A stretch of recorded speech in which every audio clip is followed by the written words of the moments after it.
good morning student. Now here is Shweta Sharma and you're most welcome in online biology class. Today topic is a cell cycle.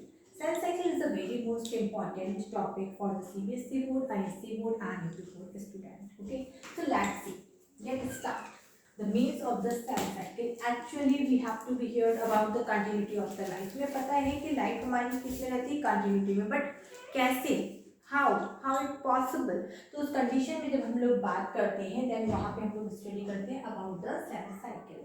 Cell cycle का means क्या हो जाएगा कि कोई single cell क्या कर रही है, एक इवेंट में जाती है और उस इवेंट के बाद वापस अपने उसी स्टेज पे आ रही है जहाँ से उसने अपनी एक स्टार्टिंग की थी. तो उसको हम लोग क्या बोल रहे हैं, सेल साइकिल बोल रहे हैं.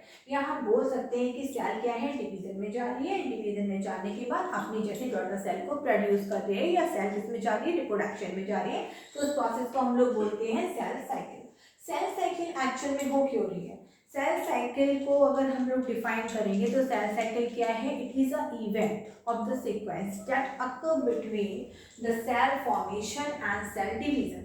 दो कंडीशंस आती है जब सेल में क्या हो जाती है, सपोज रिक्वायरमेंट होती है रिप्लेसमेंट की, ग्रोथ की, डेवलपमेंट की, then the cell cycle is started. Okay, so let's see the means of the cell cycle. Here I have to be write a definition of the cell cycle. That means the all those changes occur during the cell growth and cell division collectively called the cell cycle. हम इसको अच्छे से समझ सकते हैं कि actual में होता क्या है. कोई भी सेल ग्रोथ में जा रही है, एक सेल है इसने डिवीजन किया, 2 सेल्स फॉर्म कर ली, फिर से इसने क्या करा, डिवीजन किया, 4 सेल्स फॉर्म कर ली, after that इसने 8 cells form कर ली. This condition is called the cell growth. While in the case of the cell division, this cell is divided and produce 2 cells. So that means the sequence of the event that occur between the cell formation and cell division is called the cell cycle, and these changes are known as a cell cycle.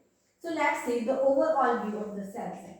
The cell cycle having the two phase. Number one is the interphase and number two is the mitotic phase.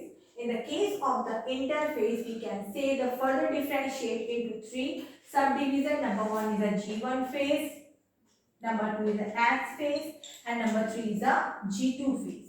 1, 2 and 3. Now let's see the actual changes occur during of these stages. So let's see, in the case of a G1 phase is also known as a gap 1 phase, first growth phase and also known as a pre-DNA synthesis phase. अब यहाँ हम लोगों ने बात करी DNA की. DNA क्या हो जाएगा, देखिए जनरली अगर हम लोग बात करें तो ऑर्गेनिज्म में जो हेरिडिटी को नेक्स्ट जनरेशन में ट्रांसफॉर्मेशन करते हैं उसमें न्यूक्लिक एसिड इन्वॉल्व होते हैं, और हमारे यहाँ पे 2 न्यूक्लिक एसिड है जिसमें हम लोग बात करते हैं DNA की और RNA की. डीएनए की कंप्लीट फुल फॉर्म क्या हो जाएगी, deoxyribonucleic acid and RNA ribonucleic acid.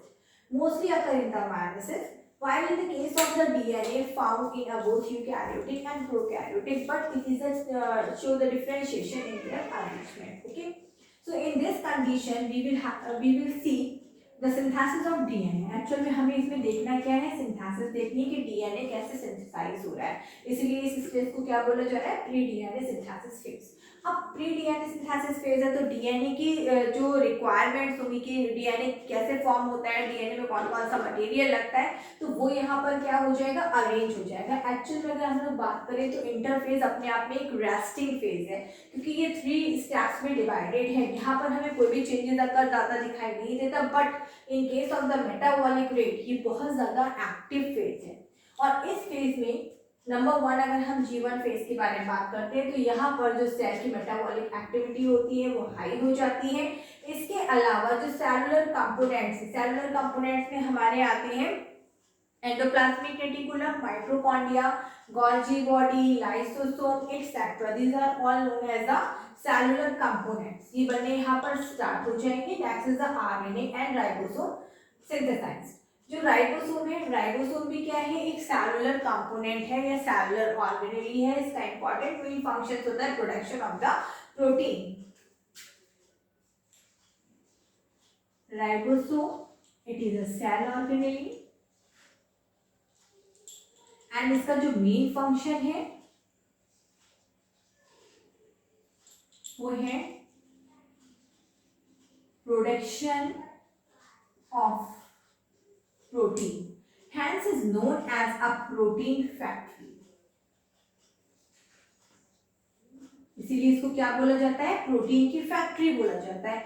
हम सबको अच्छे से पता है कि ये जो प्रोटीन होते हैं ये कंबाइंड होकर अमीनो एसिड फॉर्म करते हैं, और अमीनो एसिड किस में प्रेजेंट होते हैं, डीएनए में प्रेजेंट होते हैं। तो ये टोटली सब मिलकर आपस में क्या फॉर्म करते हैं, डीएनए को फॉर्म करते हैं। तो जब यहाँ पर राइबोसोम एक्टिव हो जाएगा, it produce the number of the protein, these proteins form the DNA. Okay, जब डीएनए यहाँ पर बन गया है, देन अब ये एंटर करेगा किसमें, एस फेज में। S phase also known as a synthesis phase. Synthesis phase क्या हो जाएगा, यहाँ पर सिंथेसाइज हो रहा है, यहाँ डीएनए सिंथेसाइज हो रहा है, डीऑक्सीराइबोन्यूक्लिक एसिड यहाँ पर बन रहा है। तो उसमें टू प्रोसेस इन्वॉल्व हो जाएंगी। Number one is the replication of DNA and number two is the histone protein are synthesised. Okay, so let's see number one is the replication of DNA take place. अगर हम structure देखें, DNA का structure हमें कैसा दिखाई देता है, double standard structure होता है, एक दूसरे के ये एंटी पैरेलल होते हैं। इसमें इन स्ट्रैंड में से अगर ओपनिंग होती है तो इनमें कैपेबिलिटी होती है, दैट मींस इनके सिंगल स्ट्रैंड में कैपेबिलिटी होती है कि ये अपने ही जैसी कॉपी को क्या कर सके, फॉर्म कर सके। इस प्रोसेस को बोला जाता है DNA replication.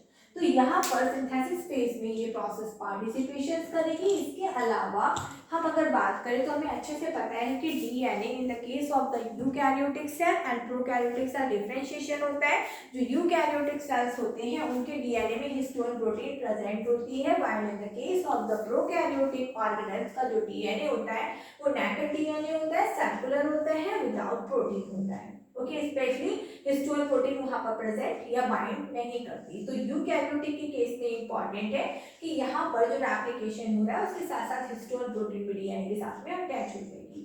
Now the third stage is a G2 phase. G2 phase is also known as the post DNA synthesis phase. हम इसको पोस्ट डीएनए इसलिए बोल रहे हैं क्योंकि यहाँ पर डीएनए सिंथेसिस हो चुकी है। अब डीएनए किस में जाएगा, इलॉन्गेशन में जाएगा। इलॉन्गेशन में जाने का मीन्स है दैट मींस उसका वॉल्यूम क्या करेगा, इंक्रीज करेगा। इसके अलावा जो सेंट्रियोल होता है वो डबल हो जाएगा। किसी भी सेल का अगर हम लोग सिंपली स्ट्रक्चर देखते हैं, किसी भी टिपिकल सेल का, तो हम देख सकते हैं कि उसके आउटर रीजन में क्या होता है, सेल मेम्ब्रेन होता है। इसके अलावा इसमें प्रेजेंट रहता है मैट्रिक्स, जिसको हम लोग बोलते हैं साइटोप्लाज्म।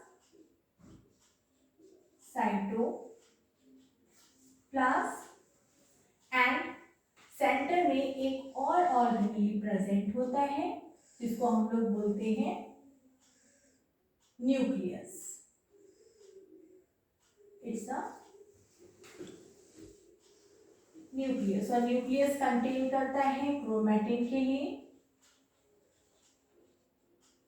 या फिर क्रोमोसोम।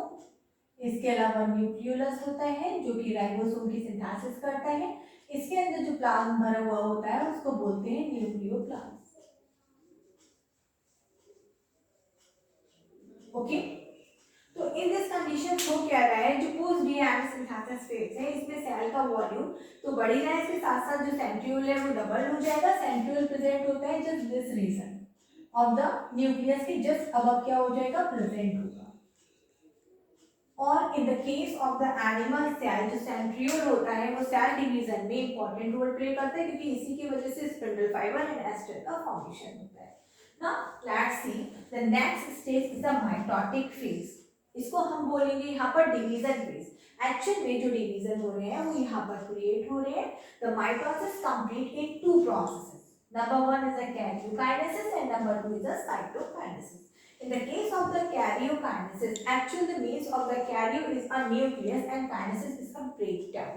यहाँ पर क्या हो रहा है, डिवीजन ऑफ अ न्यूक्लियस, यानी कैरियोकाइनेसिस का मींस क्या हो जाएगा, division of nucleus. And division of nucleus undergoes in a 4 stages. इसको हम ट्रिकी अगर लर्न करना चाहें तो हम इसको प्री-मेट बोल सकते हैं। That means P for prophase, M for metaphase, A for anaphase and T for telophase. Okay, now let's see the second step. After the completion of the karyokinesis, the cell undergoes in a second cytokinesis. Cytokinesis is a division of a cytoplasm. जो cyto का means आ रहा है वो किससे आ रहा है? Cytoplasm. That means अब division किसका हो जाएगा? साइटोप्लाज्म का डिवीजन हो जाएगा और एक सेल से क्या हो जाएंगी? दो सेल्स यहाँ पर फॉर्म हो जाएंगी जिनको हम लोग डॉटर सेल्स बोलते हैं. Now let's C a simple second stage.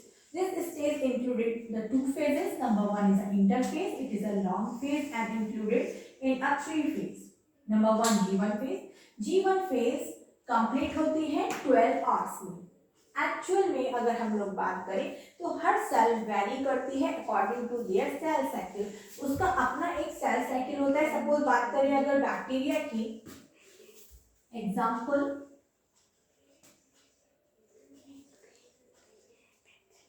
Bacteria 20 minute में अपनी सेल साइकिल को कंप्लीट कर रहा है.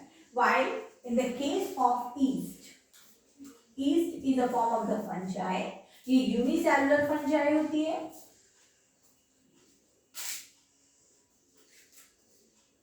और ये अपनी लाइफ साइकिल कंप्लीट कर रही है 90 मिनट. इसके अलावा अगर हम बात करें ह्यूमन की सेल तो ये कंप्लीट कर रही है अपनी साइकिल 24 आवर्स में.